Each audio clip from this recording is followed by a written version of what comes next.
You've done the work, you've read all the reports, and you've sat in the meetings. Maybe you've prayed about it or you've lost some sleep over it, and you know that this change is the right call. You know it'll ultimately help the people you serve, the organization that you lead, and the mission that you care about deeply. But here's what we're going to talk about today.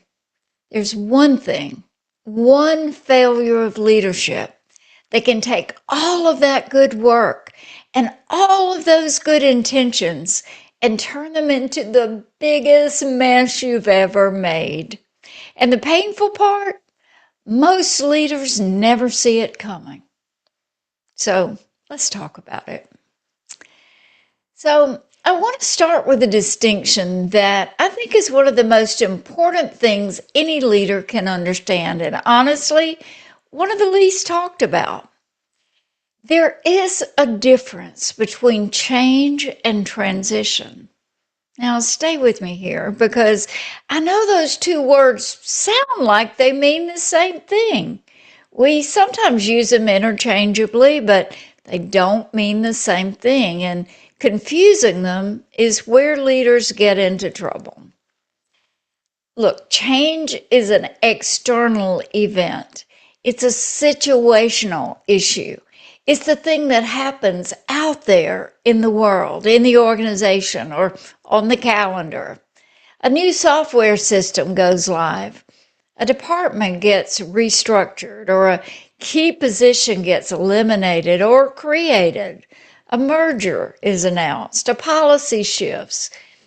Change can happen overnight. You send that email, you make the announcement, you flip the switch, and boom, the change has occurred. But now, if that were only the end of it, transition is something completely different. Transition is what happens inside the people who have to live with the change.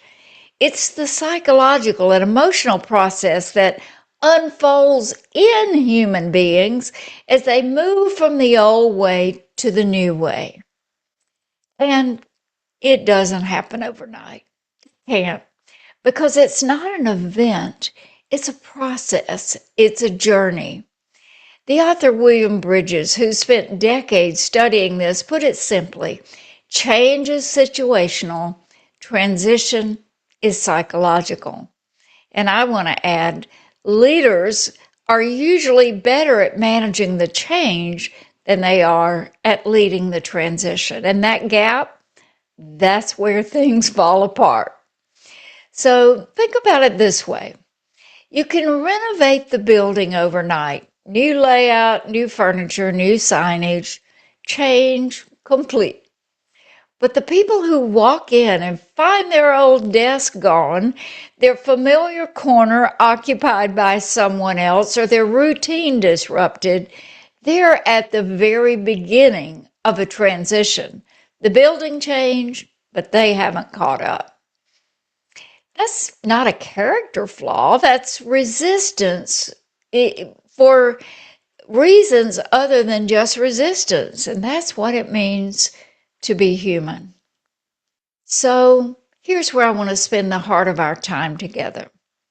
Because I've been a psychologist and an organizational consultant for a lot of decades, I've watched leaders navigate change in hospitals, in churches, in corporations, in nonprofits. And I've seen one failure more than any other derail the good-hearted, well-prepared leaders. It's this: the failure to ask ahead of time, who will perceive they are losing what? So let me say that again. Who will perceive they're losing what? Because here's the truth. Once you understand it, it changes things. People don't resist change. They resist loss. They resist what they believe they're going to have to give up.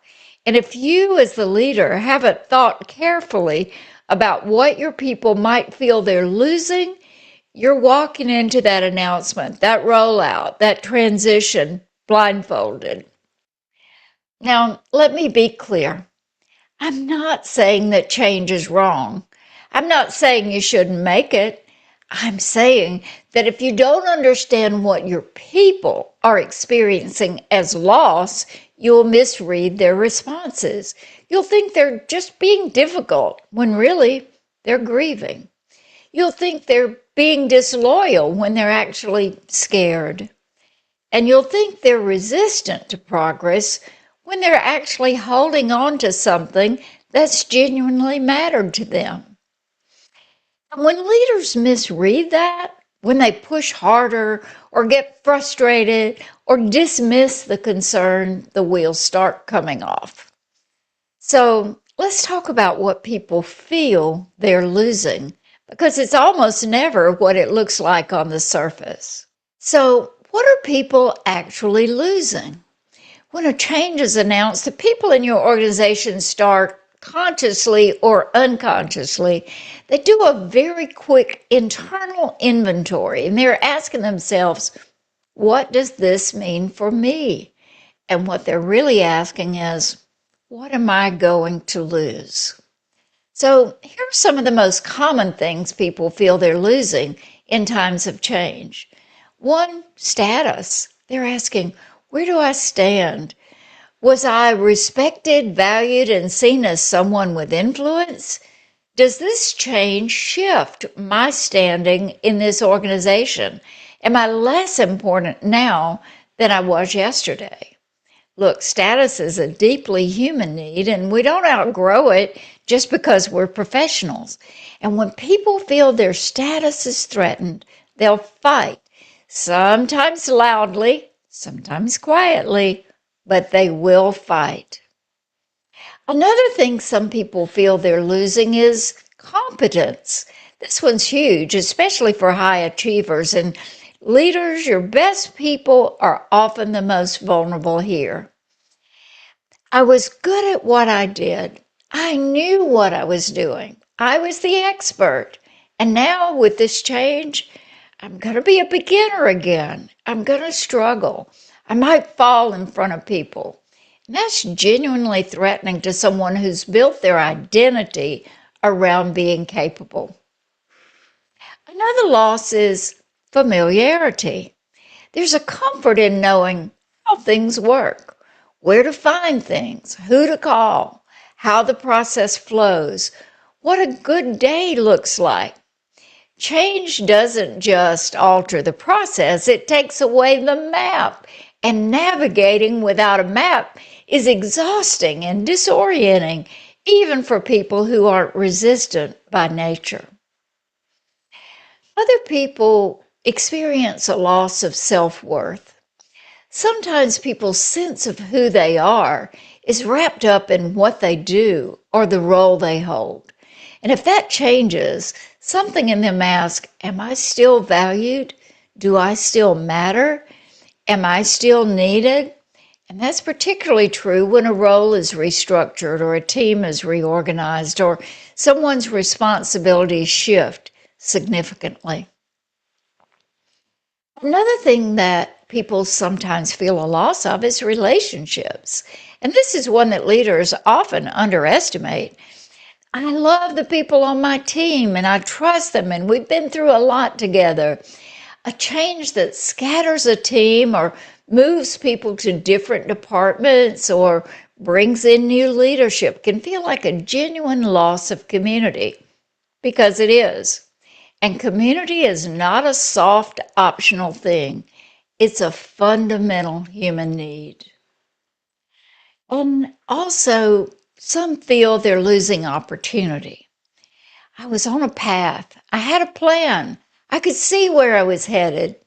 And change can close doors, or at least make people feel like the doors are closing, and that loss of a future they imagined is real. Now, I want you to notice something. None of those things I just listed, none of them are unreasonable things to care about. They're legitimate. They're deeply human. And the people on your team who are feeling those losses are not your enemies and they're not malcontents.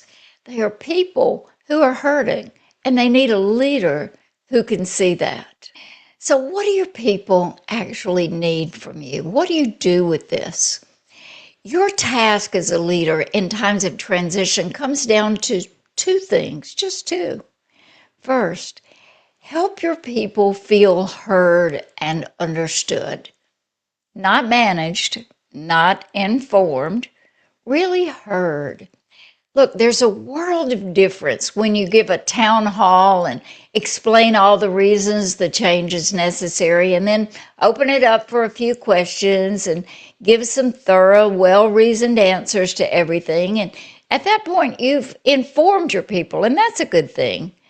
That's not nothing, but it's not the same as making them feel understood. What makes people feel understood is when a leader slows down long enough to genuinely ask and genuinely listen to what this feels like from where they're standing. What are you worried about? What feels uncertain to you right now? What are you going to miss about the way things were? And then this part matters. You don't immediately jump to reassurance. You just let their experience be real for a moment. You validate it. You say, I hear that. That makes sense. I understand why you feel that way. I've had some feelings like that myself before. So you don't have to agree with every concern and you don't have to reverse the decision. But you do have to be willing to truly witness what your people are going through.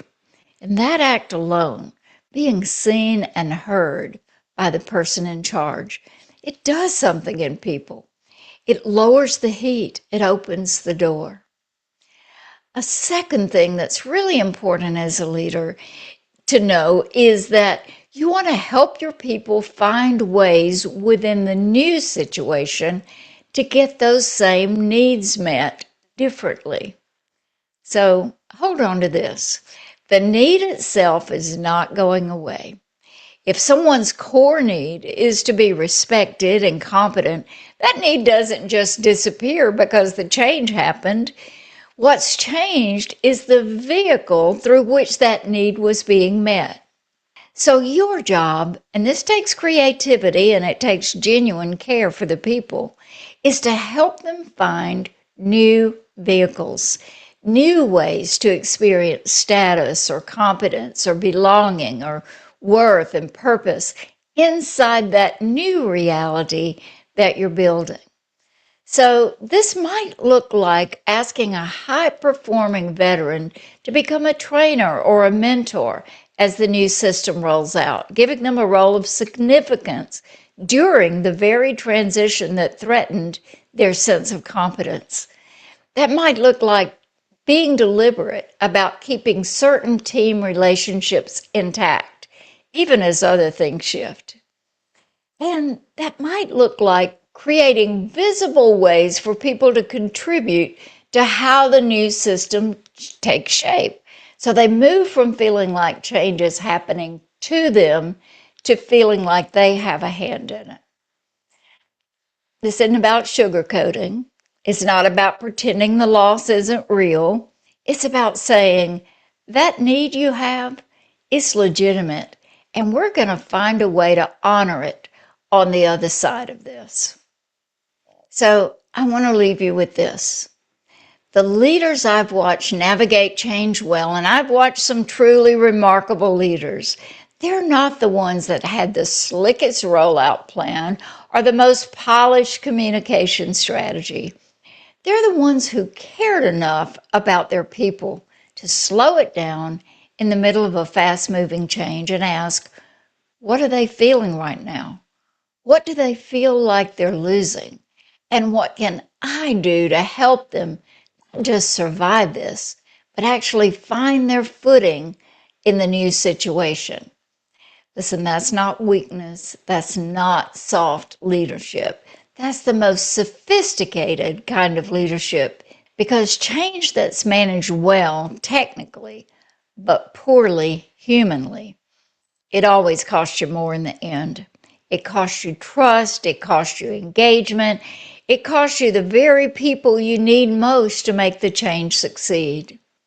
And when you lead the transition, not just the change, you build something in your people that'll serve you long after this particular change is behind you. You build trust, you build resilience, and you build a team that knows when things get hard, our leader sees us. That's the kind of leader I know you want to be, and that's what your people need you to be. So as we close this time today, I want to remind you to subscribe so you never miss a video, and hit like. That helps more people to see our work and to profit from it. And until we meet again, I want to remind you, keep going, keep growing, and you'll come out stronger on the other side. I'll see you in the next video.